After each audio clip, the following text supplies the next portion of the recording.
Come unwrap some holiday magic this season in Denver, where the lights are brighter and the shopping is grander, where the season feels a whole lot more wonderful. Discover great hotels and more things to do at milehighholidays.com.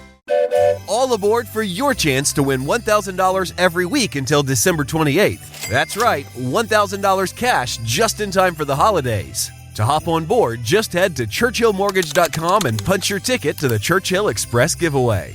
Visit churchillmortgage.com for your chance to win big. This is a paid advertisement. NMLS ID 1591. NMLSconsumeraccess.org. Equal housing lender. 1749 Mallory Lane, Suite 100, Brentwood, Tennessee 37027.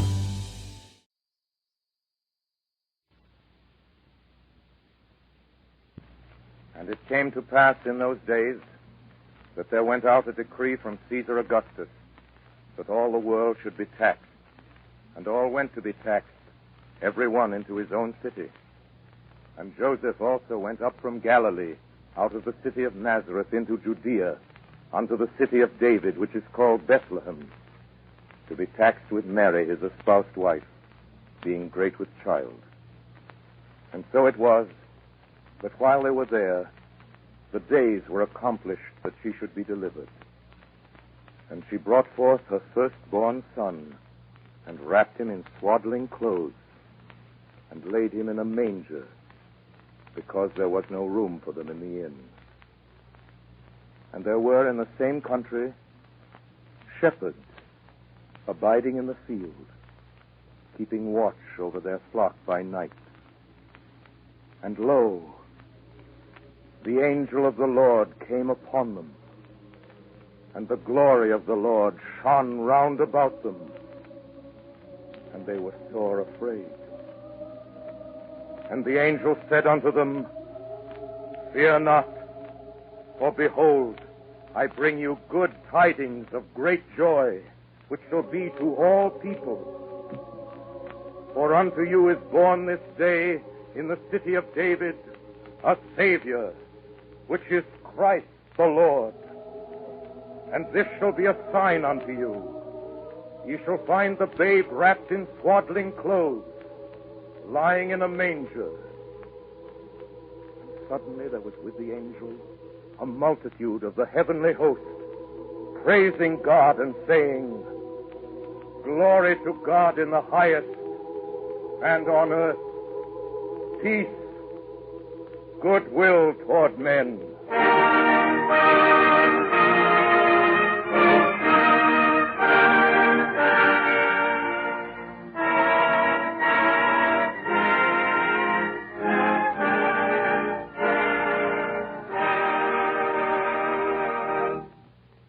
I just read you the story of the Nativity as told by St. Luke in the Bible, according to King James. Good evening, everybody, and Merry Christmas.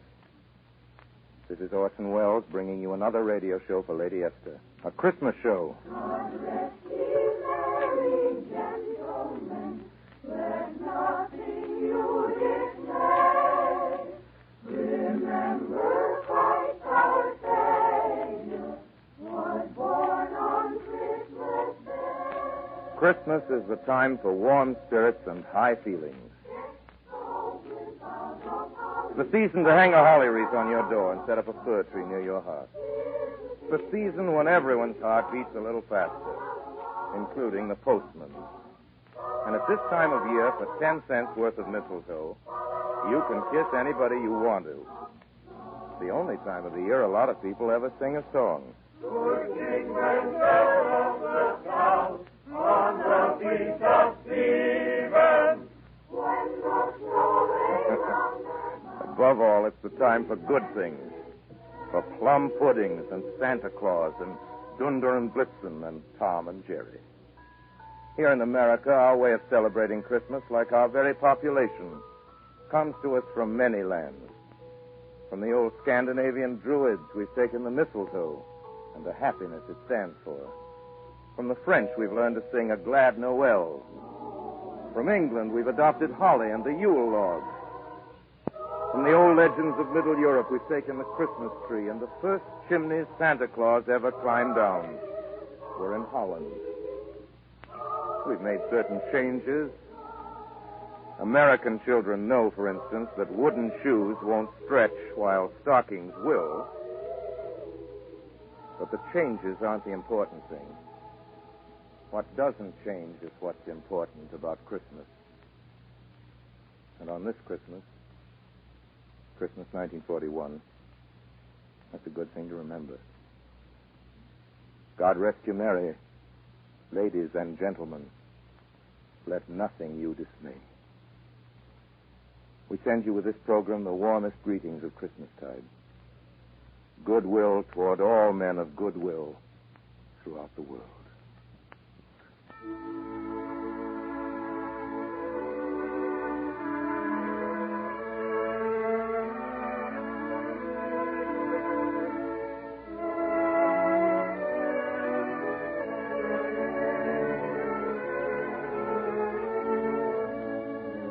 Our story tonight is an apostrophe to the spirit of giving. It's one of the first things my mother ever read to me. Your mother probably read it to you. It's called The Happy Prince. We'll do it for you in just a minute. Right. Now here's the story of The Happy Prince.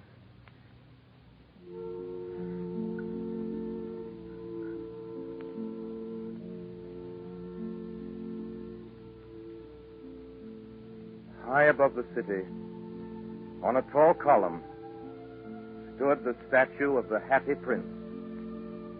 He was gilded all over with thin leaves of fine gold. For eyes, he had 2 bright sapphires, and a large ruby glowed on his sword hilt. He was very much admired indeed. One night there flew over the city a little swallow on his way south to the pyramids in Egypt. He stopped when he saw the statue on the tall column. I will put up here for the night. This is a fine position with plenty of fresh air. I have a golden bedroom. Just as the swallow prepared to go to sleep, a large drop of water fell on him. What a curious thing. There's not a single cloud in the sky. And yet it's raining. The climate here in the north is really dreadful. Then another drop fell. What's the use of a statue if it cannot keep the rain off? I must look for a good chimney pot. But before he'd opened his wings, a third drop fell. And he looked up and saw... what did he see? The eyes of the Happy Prince were filled with tears, and tears were running down his golden cheeks. Who are you? I am the Happy Prince. Why are you weeping then? When I was alive and had a human heart, I did not know what tears were. My courtiers called me the Happy Prince, and happy indeed I was, if pleasure be happiness. Now that I am dead, I am up here so high, I can see all the ugliness and all the misery of my city. And though my heart is made of lead, yet I cannot choose but weep. What? Isn't that solid gold? The swallow said this to himself. He was too polite to make any personal remarks out loud. Far away in a little street, there is a poor house. One of the windows is open, and through it I can see a woman seated at a table.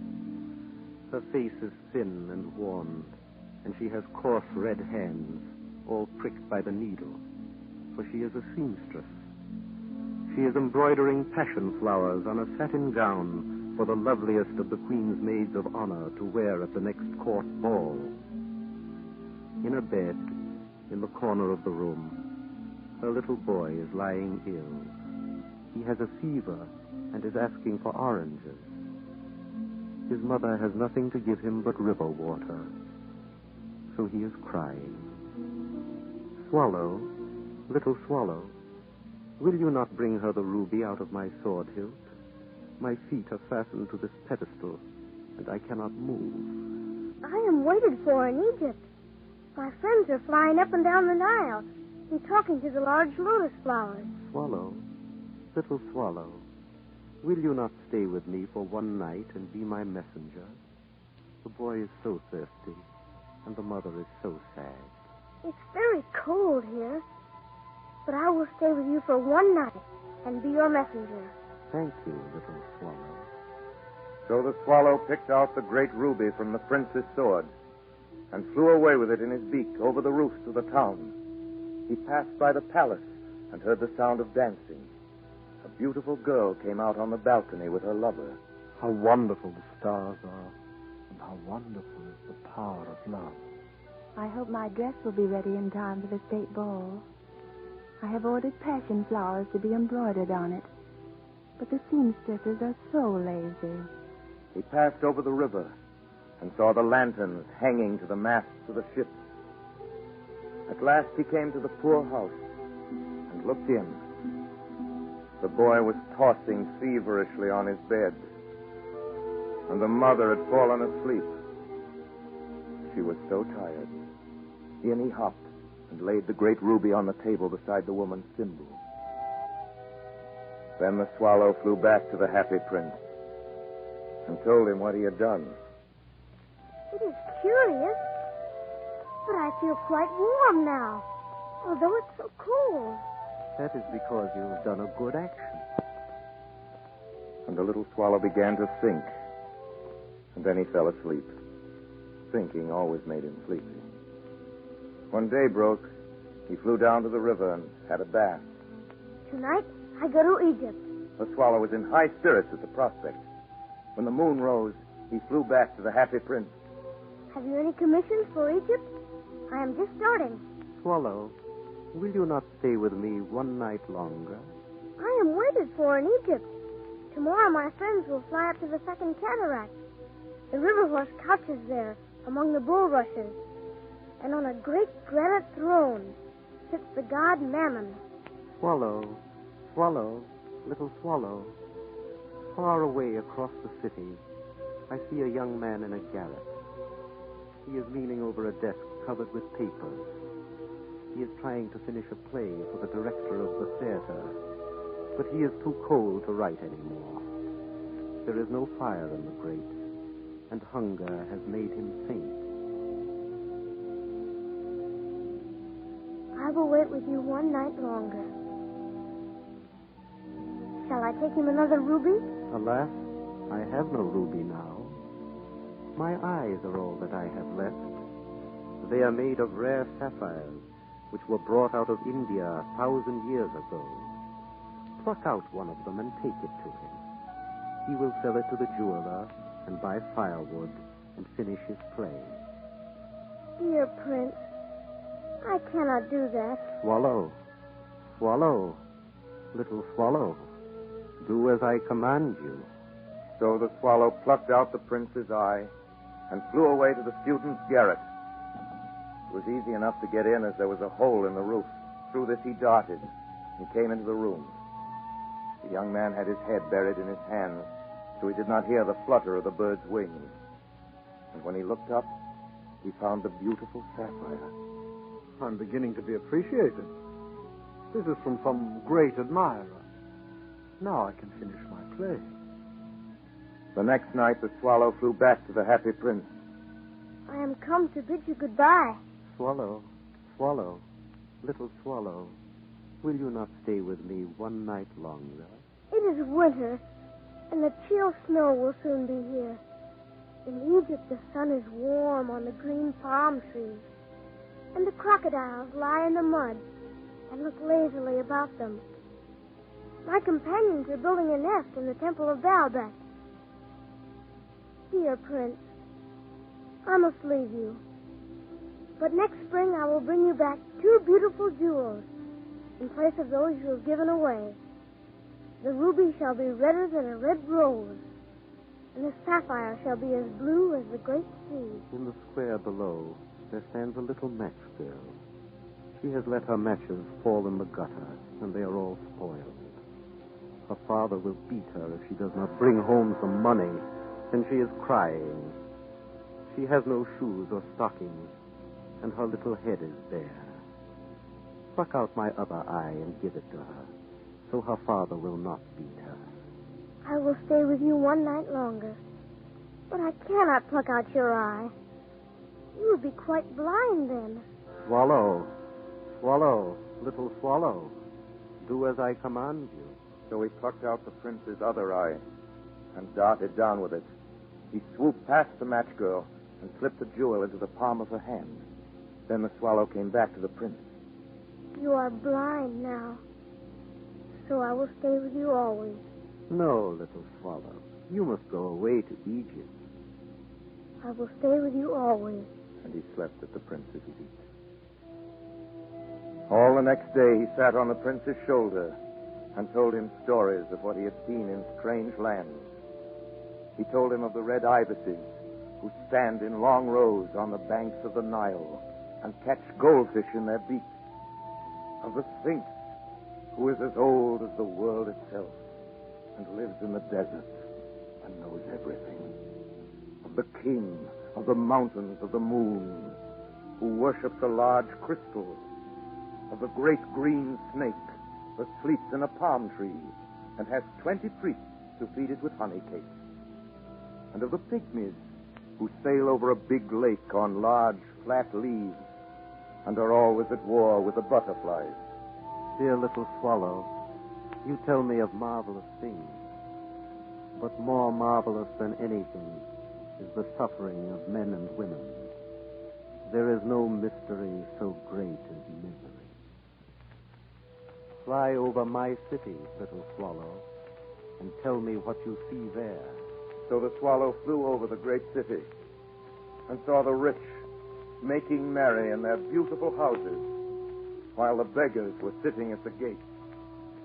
He flew into dark lanes and saw the white faces of starving children looking out listlessly at the black streets. Then he flew back and told the prince what he had seen. I am covered with fine gold. You must take it off, leaf by leaf, and give it to my poor.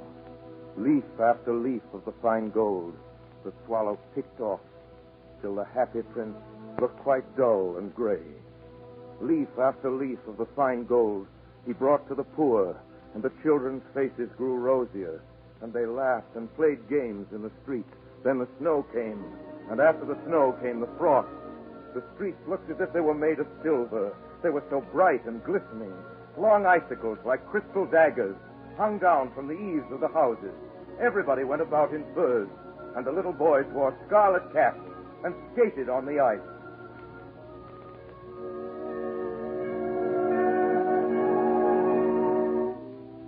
The poor little swallow grew colder and colder. He would not leave the prince. He loved him too well. He picked up crumbs outside the baker's door when the baker was not looking. Tried to keep himself warm by flapping his wings. But at last he knew that he was going to die. He had just enough strength to fly up to the prince's shoulder once more. Goodbye, dear prince. Will you let me kiss your hand? I am glad that you are going to Egypt at last, little swallow. You have stayed too long here. It is not to Egypt that I am going. I am going to the house of death. Death is the brother of sleep. Is he not? And he kissed the happy prince on the lips and fell down dead at his feet. At that moment, a curious crack sounded inside the statue, as if something had broken. The fact is that the leaden heart had snapped right in two. Certainly it was a dreadfully hard frost. Early the next morning, the mayor was walking in the square below in company with the town councilors. As they passed the column, he looked up at the statue. Dear me, how shabby the happy prince looks. And here is actually a dead bird at his feet. We must really issue a proclamation that birds are not to be allowed to die here. And the town clerk made a note of the suggestion. So they pulled down the statue of the happy prince. And then they melted the statue in a furnace. And the mayor held a meeting of the corporation to decide what was to be done with the metal. We must have another statue, of course. There shall be a statue of myself. Of myself. Of myself. Of myself. Said each of the town councilors, and they quarreled. When I last heard of them, they were quarreling still. What a strange thing. Said the overseer of the workmen at the foundry. This broken lead heart will not melt in the furnace. We must throw it away. So they threw it on a dust heap, where the dead swallow was also lying. Bring me the two most precious things in the city, said God to one of his angels. And the angel brought him the leaden heart and the dead bird. You have rightly chosen, said God. For in my garden of paradise, this little bird shall sing forevermore. And in my city of gold, the happy prince shall praise me.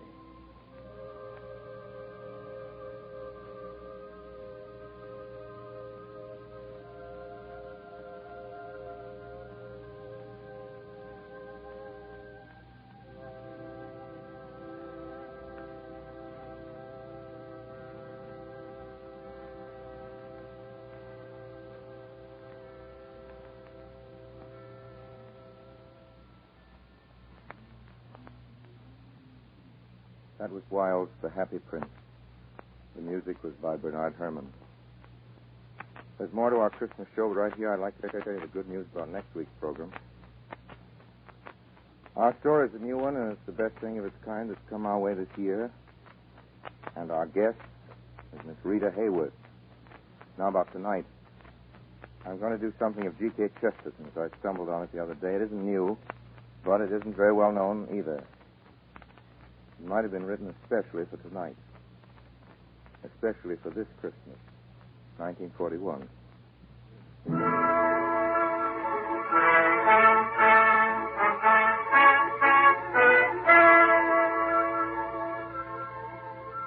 Our whole program tonight is intended to be a sort of radio Christmas card from Lady Esther and from all of us in the Mercury to you.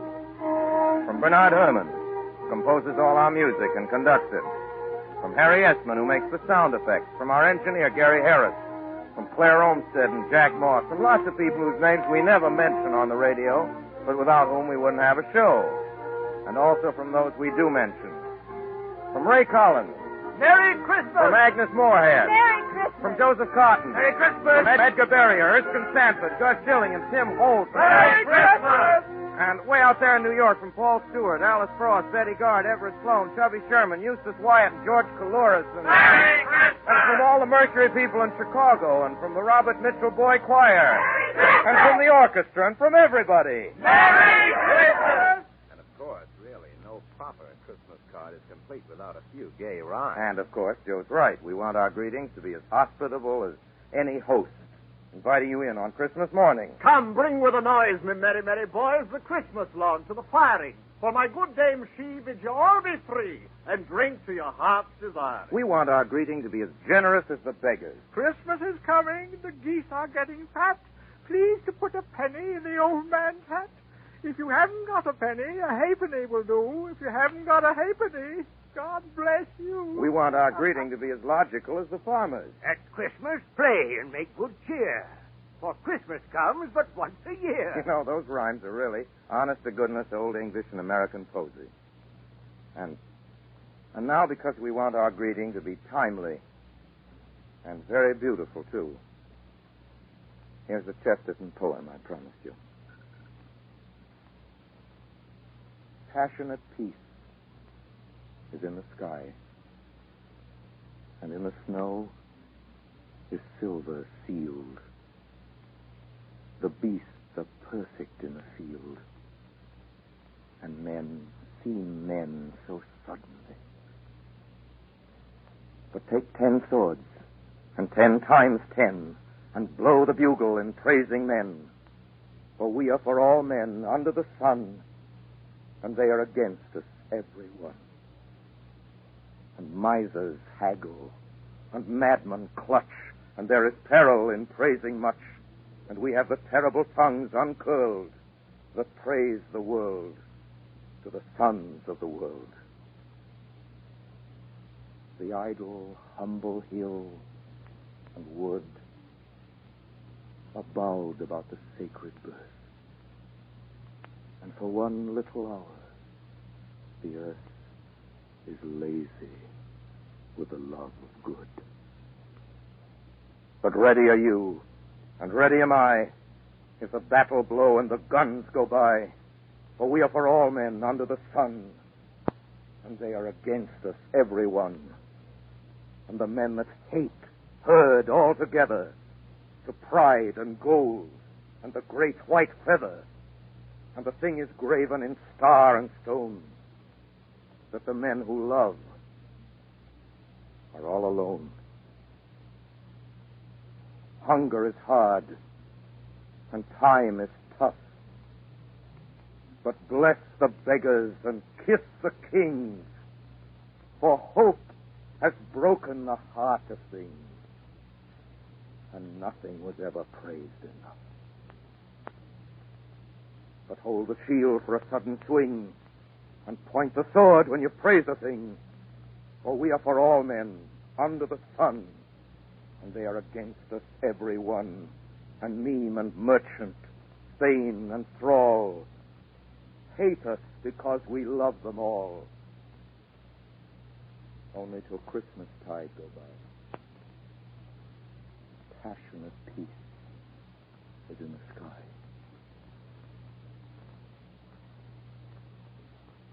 Good night now. Lady Esther and we of the Mercury wish you everything that's good for your Christmas. We remain, as always, obediently yours. And again, God rest you merry, ladies and gentlemen. Let nothing you dismay.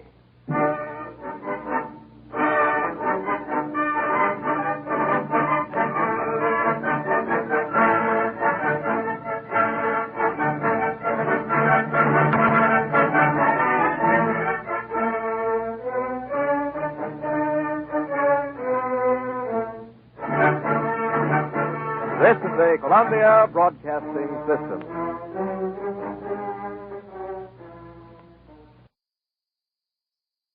Sometimes during Christmas, something magical happens. Hey, Cricket customers. The Max with Ads plan is included with the Cricket $60 unlimited plan at no additional cost. And this holiday season, Max is the one to watch when you're feeling festive. Son of a nutcracker! Cozy up to all the holiday classics, like Elf, 8-Bit Christmas, and the Harry Potter 8-film collection. Just log in with your Cricket username and password to experience Max on all your favorite devices.